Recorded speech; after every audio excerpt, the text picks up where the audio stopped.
Jean Kamisendo et Alexis Kiala investis respectivement en qualité de gouverneur et vice-gouverneur de la province du Bandundu par ordonnance présidentielle signée par le chef de l'État Joseph Kabila. Jean Kamisendo a été élu puis proclamé par l'arrêt rendu par la Cour d'appel de Bandundu.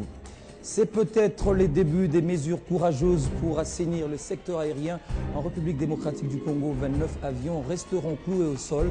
Décision de l'autorité de l'aviation civile qui vient de publier cette liste mardi à Kinshasa. Ces appareils appartiennent à une vingtaine de compagnies opérant en RDC.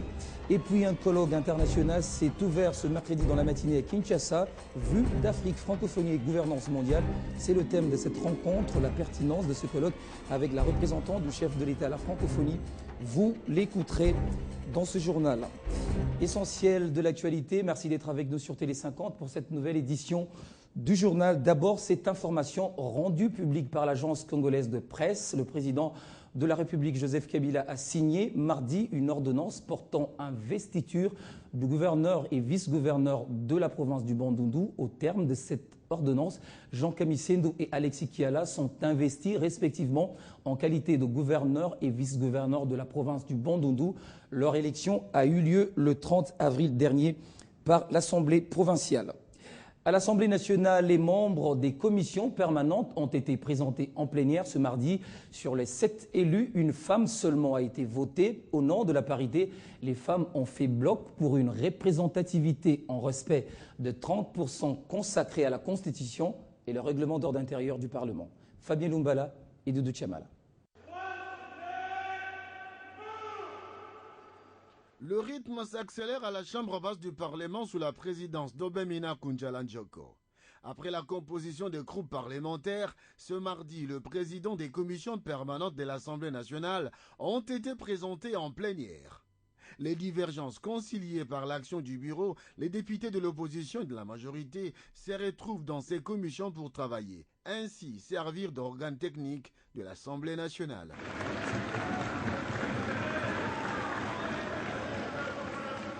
Réclamant le respect des textes, les femmes de Pité ont fait mention de la problématique du genre non observée par les groupes parlementaires dans la présentation des candidats au poste de président des commissions permanentes. Et nous, en tant que femmes responsables, on n'allait pas faire passer que parmi les 35 postes qui étaient à pourvoir, qu'il n'y ait qu'une seule femme. Et cette femme est de l'opposition. Et nous qui sommes de la majorité, nous avons des femmes de tête bien faite, de femmes de qualité, et raison pour laquelle nous avons levé l'option et nous avons la réponse, et il nous promet encore de commissions qui seront créées. On va tenir compte de la femme et même le comité des sages. On ne peut pas mettre une compétence, une ressource humaine constituée de 52% des femmes à l'écart de la gestion de la chose publique à tous les niveaux. Et surtout au Parlement, je crois que le combat, nous allons aboutir. Parce que je suis seule. Dans la Ligue des femmes congolaises, nous disons une femme en politique, la politique la change. Mais plusieurs femmes en politique, elles changent la politique pour le bien-être social. Les organes techniques devant contribuer au fonctionnement de la Chambre basse ont été mis en place et la conférence de présidents convoquée devra statuer sur le calendrier des matières à traiter durant cette session parlementaire. À retenir également dans l'actualité, les députés sont en plénière ce mercredi à l'ordre du jour. Le contrôle parlementaire. 29 avions resteront cloués au sol. Décision de l'AAC, l'autorité de l'aviation civile en République démocratique du Congo, qui vient de publier ce mardi à Kinshasa une liste de 29 avions immatriculés, immobilisés en date du 15 mai 2012. Ces appareils appartiennent à une vingtaine de compagnies, dont 4 à Fly Congo et 3 à la compagnie africaine d'aviation CAA, les 2 transporteurs aériens en République démocratique du Congo. Selon l'AACC, ces avions n'ont pas leurs documents techniques validés après son expertise. La publication de cette liste vise à assurer la visibilité du travail qui est fait dans le secteur aérien et d'inciter les opérateurs à assurer la sécurité des passagers et de leurs biens. Cette liste permet au public de connaître les opérateurs aériens qui disposent de leurs documents validés après l'expertise que se veut et que se doit l'autorité de l'aviation civile. Fly Congo, une compagnie qui a effectué son premier vol commercial fin mars de l'année en cours, compte notamment 2 MD-82, un Boeing 767 et un HS-125 cloués au sol. Pour Marc Pajot, DG de cette entreprise, il n'y a aucune inquiétude à avoir parce qu'il s'agit des avions dont le certificat de navigabilité a expiré et qui sont en attente d'entretien. De leur côté, les autorités de la compagnie africaine d'aviation CAA ont affirmé que leurs aéronefs sont immobilisés pour des simples problèmes d'administration sans donner plus de détails. D'autres sociétés concernées par cette mesure sont notamment les lignes aériennes congolaises avec un avion, Tracep Congo 2, Gomer 1, Air Tropique 1, Air Kassai 1, Kin Avia 1, MAF 4. La publication de cette liste s'inscrit dans le cadre de la mise en œuvre des 16 mesures édictées par le ministre des Transports et Voies de Communication, Justin Kalumba, vendredi dernier, pour assainir le secteur aérien congolais. Au terme de ces visites dans les locaux de l'autorité de l'aviation civile, de la régie des voies aériennes ainsi que de l'aéroport international de Njili, le ministre Justin Kalumba avait notamment demandé à l'AAC de clouer au sol immédiatement après un contrôle technique tous les avions qui ne rempliraient pas les conditions de navigabilité. Vue d'Afrique, francophonie et gouvernance mondiale, c'est le thème d'un colloque international qui s'est ouvert ce mercredi dans la matinée à Kinshasa. Ces travaux s'inscrivent dans le cadre des préparatifs du 14e sommet de la francophonie prévu en octobre prochain à Kinshasa. Les participants s'y sont penchés également sur l'éducation, la formation, la diversité culturelle, la linguistique, le développement durable, état de droit. 73 acteurs du secteur étatique et non étatique ont également pris part à cette rencontre. Qu'est-ce que ce colloque signifie pour la République démocratique du Congo? Je vous propose d'écouter la réponse de la représentante du chef de l'État à la francophonie. Ce colloque, je dirais le coup d'envoi de toutes ces manifestations qui vont être connexes au 14e sommet de la francophonie.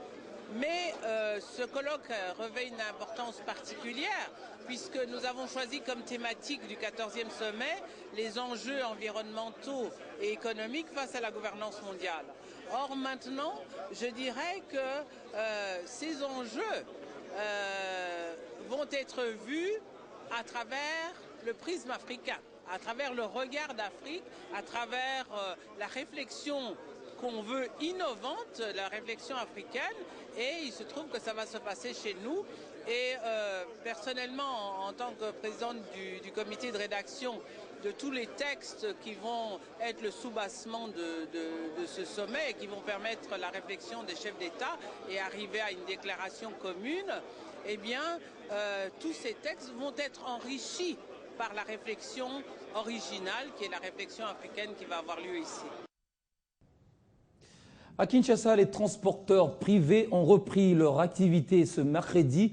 Les taxis-bus et taxis sont réapparus dans surtout les communes populaires de la capitale. Les conducteurs affirment avoir repris le travail pour alléger les difficultés de la population.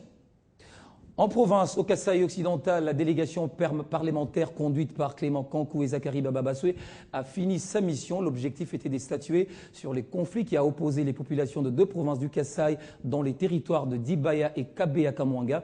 Les deux députés vont donner leur rapport au bureau de l'Assemblée nationale, mais sur place, le calme est revenu. Écoutez les précisions de notre correspondant Bruno Ngoy depuis Kananga. Une délégation de l'Assemblée nationale a clôturé ce lundi une mission au Kasaï occidental. Conduite par l'honorable Clément Kankou, cette délégation parlementaire avait pour mission d'informer sur les conflits intercommunautaires entre les populations des secteurs de territoire de Dibaya au Kasaï occidental et Kabea-Kamwanga au Kasaï oriental.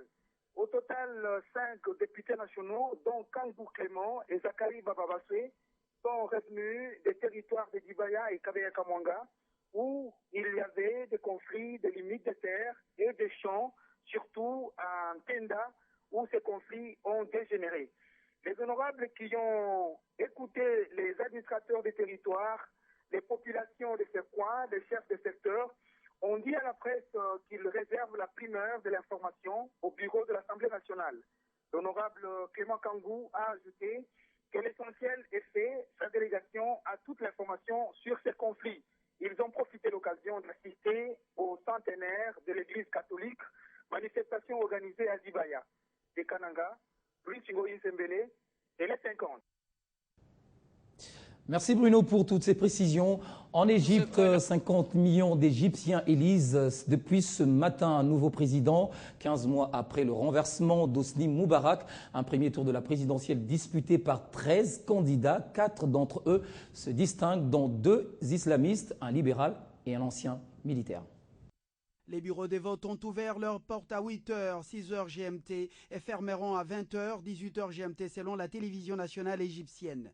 Faute des sondages fiables dans ce pays, personne ne peut dire qui a le plus de chances de succéder au président Hosni Moubarak. Mais 4 prétendants se dégagent. L'ancien chef de la Ligue arabe, Moussa, le dernier premier ministre d'Hosni Moubarak, Ahmed Shafik, l'islamiste indépendant Abdel Moneim Aboul Foutou et le candidat des frères musulmans, Mohamed Morsi. Les premiers résultats du vote des expatriés donnent Mohamed Morsi en tête grâce au soutien massif de la communauté égyptienne en Arabie Saoudite. L'électorat islamiste apparaît toutefois très divisé entre le candidat officiel des frères musulmans Mohamed Morsi et Abdel Moneim Aboul Foutou, dont les soutiens vont des fondamentalistes salafistes à des jeunes laïcs libéraux. Quelques 50 millions d'électeurs sont appelés à glisser un bulletin dans l'urne mercredi et jeudi et à choisir pour la première fois dans l'histoire du pays le nom du vainqueur qui n'est pas connu à l'avance. Un second tour est prévu les 16 et 17 juin, au cas où aucun d'entre eux ne remporterait la majorité absolue au premier tour. On va se séparer comme d'habitude avec le sport, football, être présent à la Coupe du Monde Brésil 2014 et à la Cannes 2013. Tels sont les objectifs du contrat qui lie Claude Leroy à la République démocratique du Congo. Pour sa part, la République démocratique du Congo a l'obligation de mettre à la disposition de l'entraîneur des Léopards tout le moyen nécessaire pour lui permettre d'atteindre ses objectifs. Mais à l'approche de la campagne des éliminatoires, Claude Leroy n'est pas à son aise pour bien mener sa mission. À moins d'une semaine du début des éliminatoires de la Coupe du Monde Brésil 2014, les conditions de préparation des Léopards de la RDC inquiètent. Ajaccio n'a été qu'un rendez-vous manqué, délocalisé pour Lubumbashi. Le premier groupe s'y est rendu mardi dans la soirée avec quelques internationaux. Des conditions de préparation qui ne plaisent pas au sélectionneur français Claude Leroy, qui, à la signature de son contrat, début septembre 2011, était pourtant clair. Vous savez que l'objectif prioritaire, en tout cas qui me guidera tous les jours, c'est de fêter le 40e anniversaire du Zaïre à l'époque qualifié en 1974. 40 ans après, 2014, ça tombe bien et il ne faut pas que ce soit un rêve, il faut véritablement que tout soit fait pour que la RDC soit présente sur le sol brésilien pour la prochaine Coupe du Monde. Il ne faut pas avoir peur de dire que c'est l'objectif. Pour lui permettre d'atteindre les objectifs lui assignés, le gouvernement congolais, par son ancien ministre des Sports, Claude Nyamugabo, a repris l'engagement.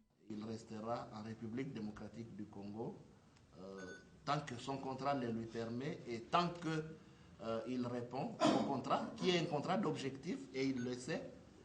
Et nous nous mettrons à sa disposition les moyens humains, matériels et financiers dont il a besoin pour atteindre la mission que nous lui confions ce jour. Malheureusement, ces engagements risquent de passer à côté de la plaque. La preuve, faute de financement, les déplacements de Lubumbashi initialement prévus lundi a tiré en longueur jusqu'à mardi dans la soirée après un gros effort de la Fédération congolaise de football association. Une procédure qui ne passe pas au goût de Claude Leroy dont on aurait appris des velléités de départ.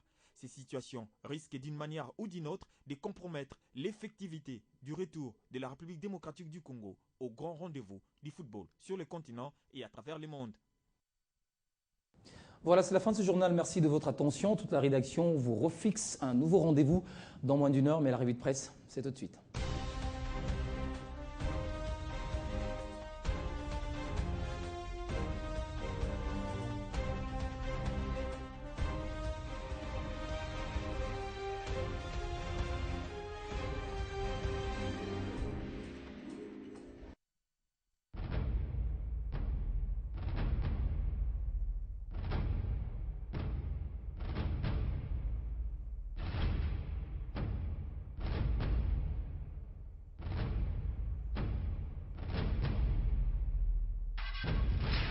Ce journal vous a été offert par la BCDC.